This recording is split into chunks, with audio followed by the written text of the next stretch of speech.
Welcome back to This Day in Irish History. I'm your host, Raymond Welsh. Before we dive into today's story, if you'd like to explore other significant events that happened on this day in Irish history, visit thisdayirishhistory.com. The link is in the episode description. Now, let's journey back to April 17th, 1979, a day marked by tragedy in the small village of Bessbrook, County Armagh. On that day, the Provisional Irish Republican Army detonated a massive van bomb, killing 4 members of the Royal Ulster Constabulary.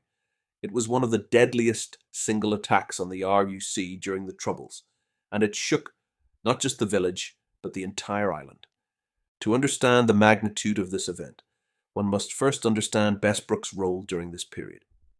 Situated in South Armagh, a region often referred to by British forces as bandit country, Besbrook was no ordinary village.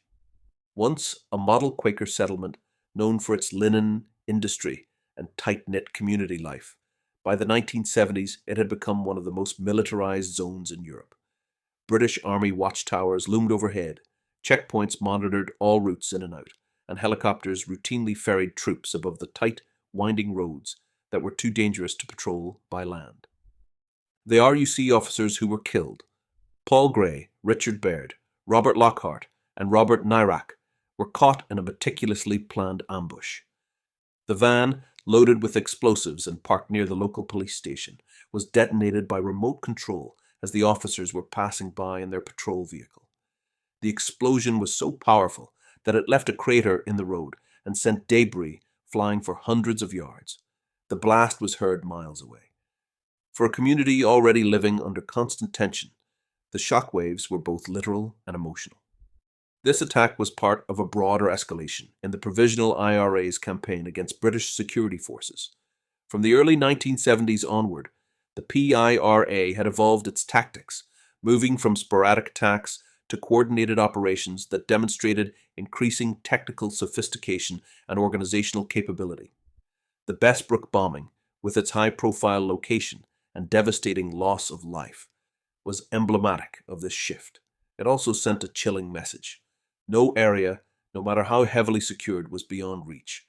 What made the April 17th bombing particularly significant was not just the death toll, but the symbolism.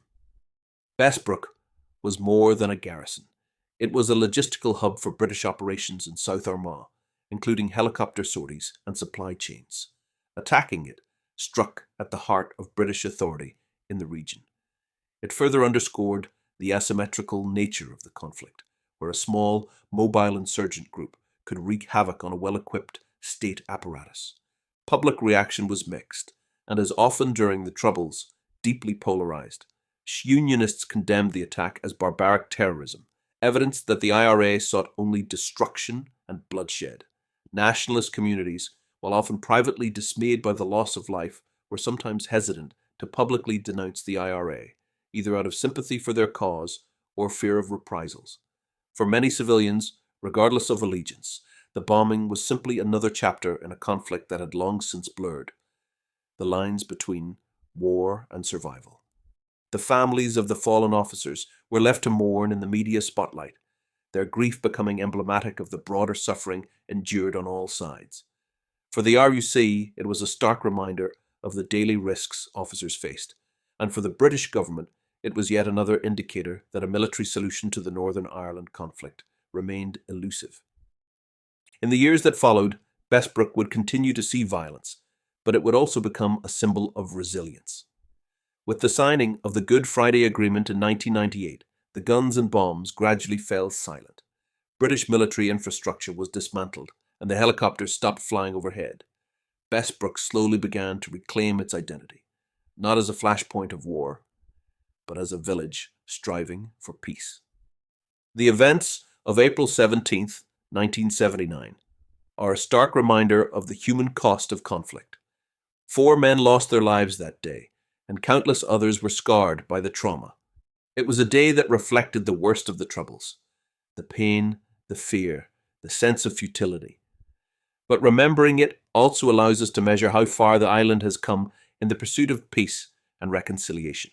And then thank you for joining me on this journey through Ireland's rich and often painful past.